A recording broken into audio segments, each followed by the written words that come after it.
bunch of finished disease control, right? So you can see probably the plant on the left here, that one cutting, either fungus gnat introduced some Pythium into it, or it maybe has some Rhizoc kind of going through at that base. That's why you would check. There on the far right, you do have a liner that has some Rhizoc and some webbing on it.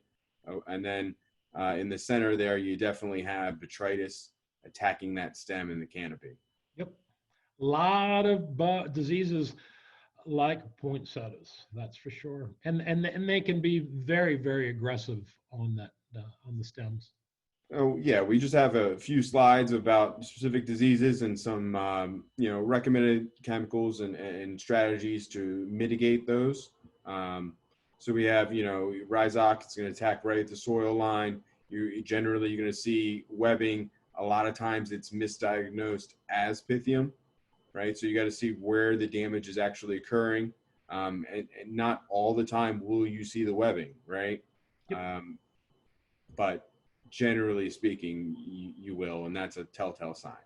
Yeah, I think another thing, like say, typically when growers see a plant collapse, they just assume that it's Pythium. So if you see a plant collapse, you look for some sign of Rhizoc.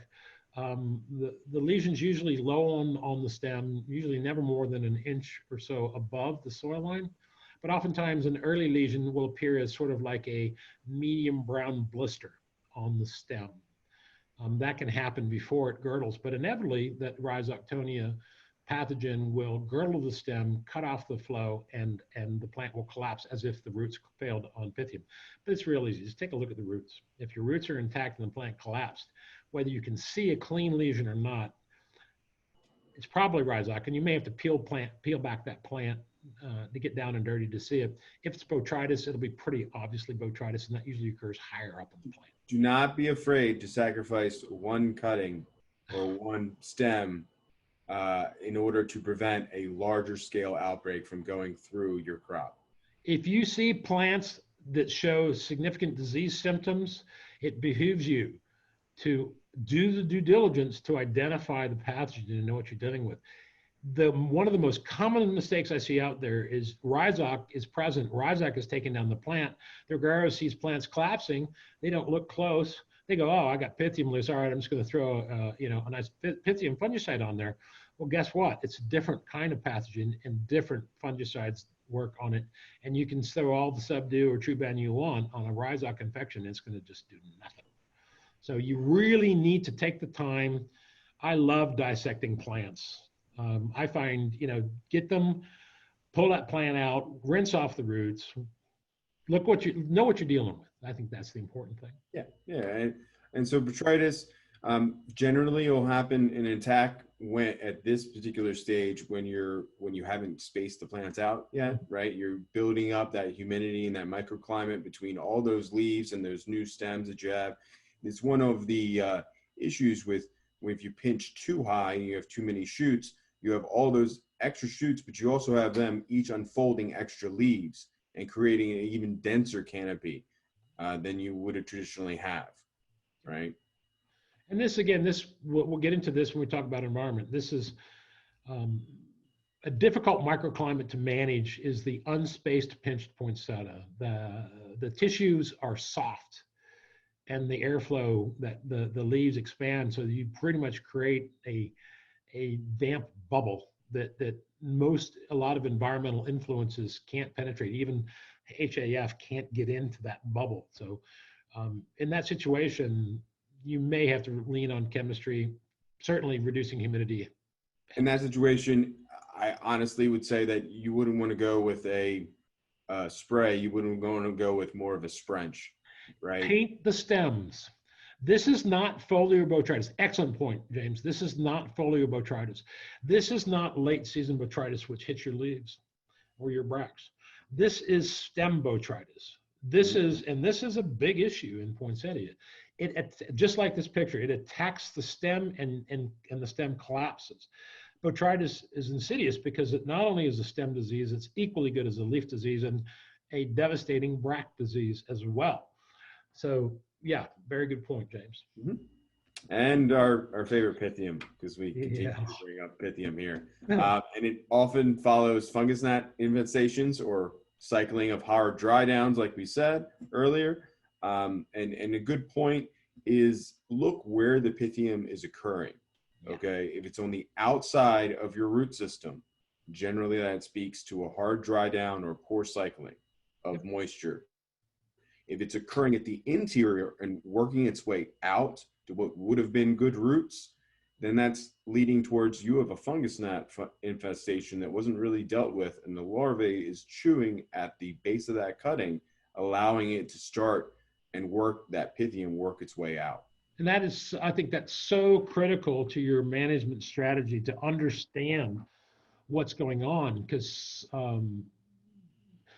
you see both types of infection occurring routinely, and the strategies are different. The outside in means you need to go, and the first thing you need to do is go attack your water management. But the inside out, your water management might be fine, and you're forced to think about chemistry. Be it, if there is still active fungus gnats, make sure you get them out, because those suckers are living that base of that cutting and just chew away all the way through to the end.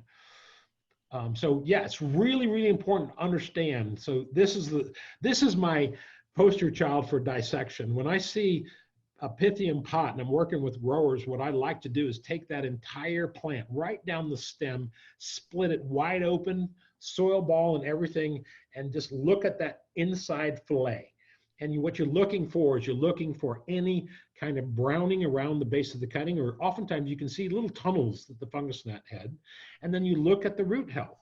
Is the roots worse in or worse out? So it's really important with Pythium that you try to understand why you got it, because that will certainly affect your strategies. Just again, I don't like to call out specific chemicals because a lot of them are effective, and I'm not in the chemical industry, but I have to say Segway is my favorite. If you have a Pythium problem, I don't think anything is more effective at controlling an active Pythium problem. I think there's a lot of good preventative strategies, but if you have an outbreak, I'm a Segway guy. And this is where me and Gary, we slightly differ. I totally agree. Very curative. I enjoy, or at least did, putting Segway on later in the crop as a preventative, because I didn't have as much splash up, or at that time, any residue that was going to be on leaves that would have been seen from an application, right, of going in and through. And this is one of the ones where I would generally go with more of a true ban at this time, right? A dual action. But either or, Pepsi, Coke at this point, right? As long as you're doing something and identifying where your problem is originating, that is really the key. Yep. Again, I guess the point is there's more than one ways to skin that cat. Oh, yeah. So powdery mildew. This is not as major as an issue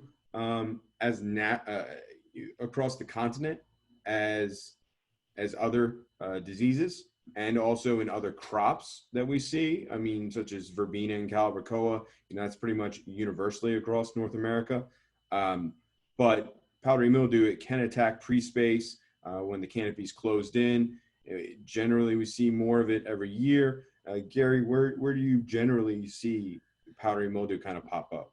There's two places. You'll see it further north, early, around in that tight canopy time.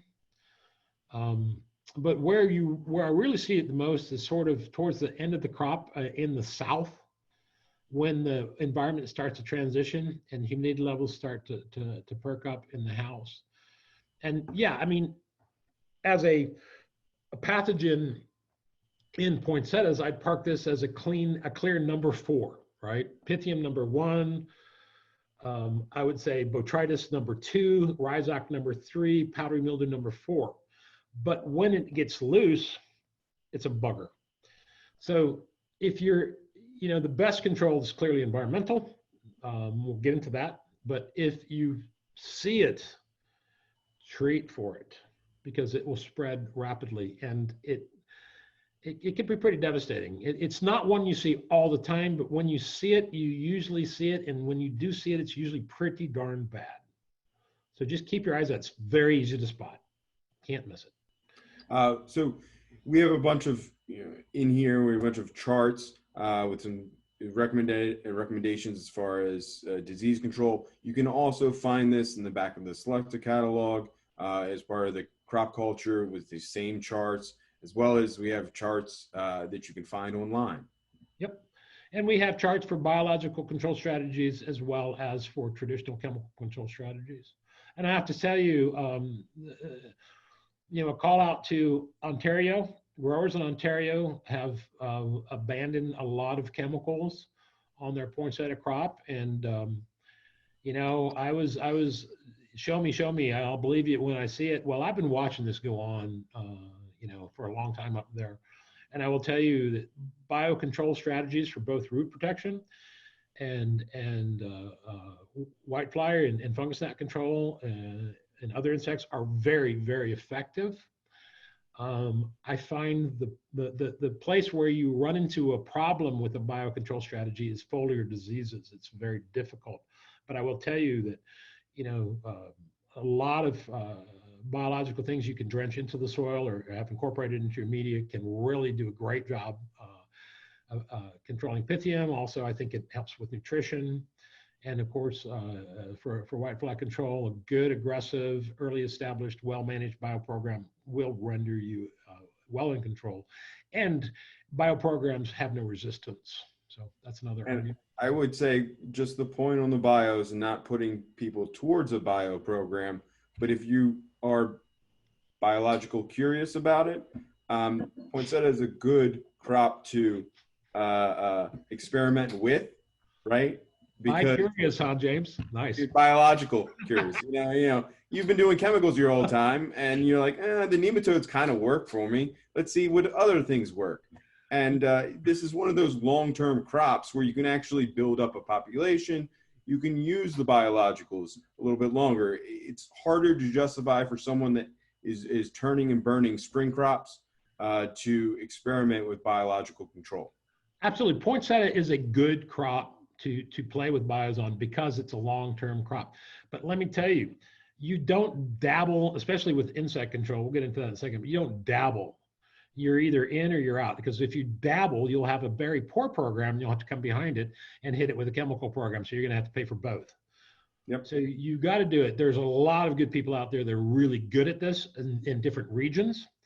So if you're interested in generally, they're also very warm and welcoming to questions. Absolutely. So if you're serious about getting into a bioprogram, either for disease control, especially for insect control, reach out to the experts. They know what works in the different regions and in your particular pathogen or pests and pathogens. So.